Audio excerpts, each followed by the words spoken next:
తమిళనాడు రాష్ట్రము అద్భుతమైనటువంటి దేవాలయాలకు పుట్టినిల్లు.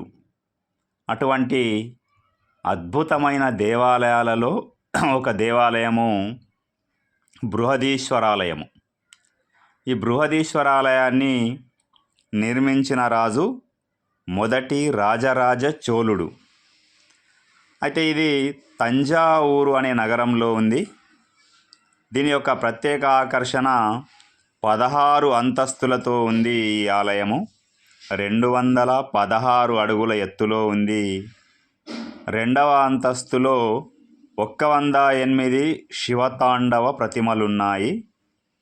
బృహదీశ్వరాలయ నిర్మాణానికి రాజరాజ చోళునికి సహకరించినది కరూర్ దేవర్ అనే వ్యక్తి సహకరించాడు. ఇది భారతీయ శిల్పకళకు ఒక గీటురాయి. ఈ దేవాలయంను పోలిన మరొక దేవాలయము గంగైకొండ చోళాపురాలయంలో ఉంది. అయితే ఇక్కడ తమిళనాడు రాష్ట్రంలో అద్భుతమైన దేవాలయాలు ఎందుకున్నాయంటే, విదేశీయుల యొక్క దండయాత్రలు ఈ తమిళనాడు రాష్ట్రంలో జరగలేదు కాబట్టి తమిళనాడు రాష్ట్రంలో దక్షిణ భారతదేశంలో అద్భుతమైన బ్రహ్మాండమైన దేవాలయాలు ఉన్నాయి. ఈ దేవాలయము యునెస్కోచే ప్రపంచ వారసత్వ ప్రదేశంగా గుర్తించబడింది. భారతదేశంలోని అతిపెద్ద దేవాలయంగా పరిగణించబడుతూ ఉంది ఈ బృహదీశ్వరాలయం.